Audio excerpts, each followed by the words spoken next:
Hey, what's up guys? Welcome to a new video. In news that totally went unnoticed this week, the FSCA recently fined IFX Brokers Holdings with a 50,000 Rand fine for contravening financial sector laws.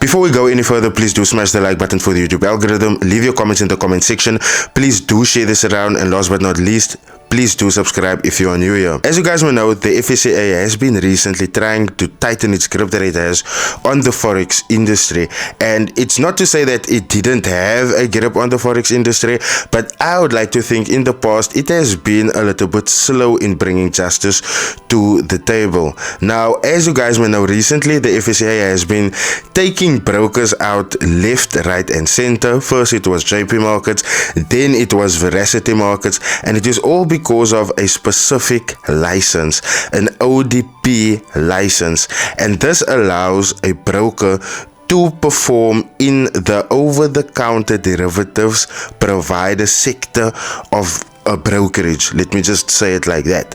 So like I said, the FSA has recently gone on a tirade, and it is to the benefit of the consumer, because at the end of the day, the more regulated the industry is, the better it will be for the consumer. And I certainly believe that this is a step in the correct direction, because although there is no other heavy penalties involved, because when you take into consideration what happened to Veracity Markets, right, and they aren't back yet, right, you can only be grateful that a 50,000 Rand fine came IFX Brokers Holdings way.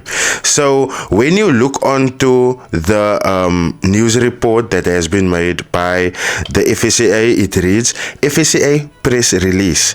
FSCA fines IFX Brokers Holdings Pty Ltd 50,000 Rand for contravening financial sector laws. And as you guys can see on the left, right hand side, okay, you know where the date is, but as you can see the date, it is the 18th of November 2022. So like yesterday, basically 5 days ago.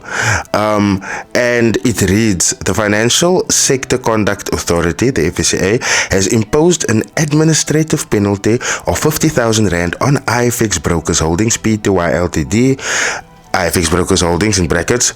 The FSCA found that IFX Brokers Holdings contravened Section 2 of the Over-the-Counter Derivative Provider (ODP) regulations published under Government Notice R98 in Government Gazette 41433 of 9th February 2018 in terms of the Financial Markets Act 2012, the FMA, and Section 111(1) of the Financial Sector Regulation Act 2017, the FSR Act.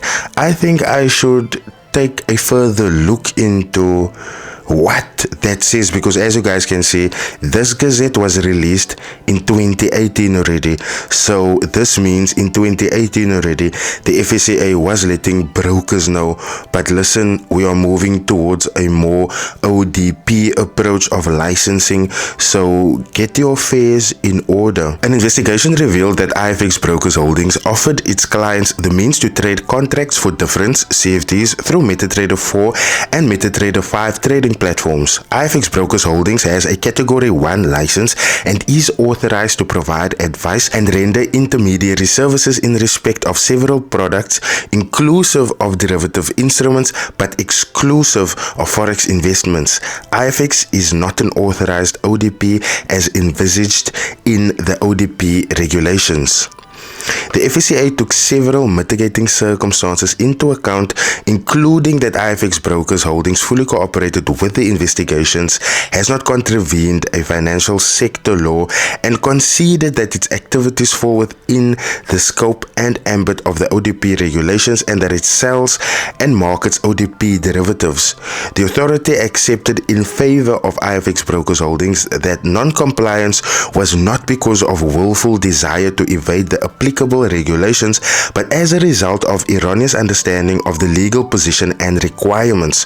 IFX Brokers Holdings did submit an application for the authorization as an ODP, but after the deadline of 14th June 2019. Okay, so as you guys can see, they have made an attempt to get themselves licensed as an ODP broker, but that was only after 14th of June. So obviously, as you guys can see, regulations are moving towards a more ODP approach with forex investments in mind.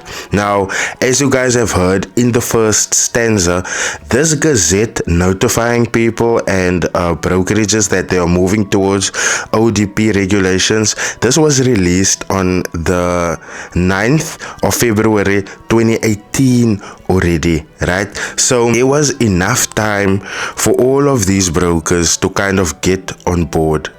One of those brokers that actually did get on board is Trade, and I have to be honest, this is one of the brokers that's been so unproblematic, and I haven't heard anything about them yet. So shout out to Trade, and I sincerely hope that IFX really gets this stuff together, because when I look at how many South African users is busy using IFX, this lets me know that IFX has gone from just being a talk of the moment to a brokerage that people is actually busy using. Now, when it comes to the contravention of the act, the reason why the FSCA has fined them 50,000 rand is because the FSCA has found that they have been compliant. Whenever the FSCA asked them stuff, they were really helpful. They didn't run away or try to evade. The authority accepted in favor of IFX Brokers Holdings that non-compliance was not because of willful desire to evade the applicable regulations. So as you guys can see, that basically means that IFX didn't run away from the applicable regulations that was gonna be taken into effect of that gazette that was dropped in 2018 on the 9th of February in 2018. But instead, they didn't understand it that good, because that is what the sentence further reads. It reads, but as a result of erroneous understanding of the legal position and requirements. Right now, that lets us know that the investigation of the FSA found that nothing led them to believe that IFX was trying to slip them, trying to evade them, trying to just pass by. And this kind of says a lot about why veracity markets is not back yet, and why IFX only gets a 50,000 rand fine. Because I nogal thought, like, why did Veracity have to leave and is not back yet, but IFX is only getting a 50,000 rand fine? But now I understand it a little bit better, right? I sincerely hope that the FSCA moves in the desired direction when it comes to handing out these ODP licenses. And yes, they might have applied late, because they only had up until 14 June to apply, but they did apply nonetheless, and that kind of shows that IFX still wants to be around, and IFX still wants to be part of this community. I don't know how you guys feel about this, but to me, this is definitely a step in the right direction when it comes to the FSCA and what they are busy with, because check, it is busy shaking up the industry, and it is kind of waking brokers up to the point where they have to be ODP regulated, and that is the regulation that we are looking for going forward, guys. If a broker isn't ODP regulated, then it means it isn't regulated. It means it's regulated for other things except forex investments, as stated within this public statement that the FSCA has released. I sincerely hope that you guys have taken some hints from this video, because very clearly the FSCA is busy cleaning up this industry, and like I said, it is only to the benefit of the consumer, because when we have brokers that is above board, and I mean, you guys have seen now, the FSCA really is that big brother that comes and taps you on the shoulder to be like, you're busy catching on nonsense.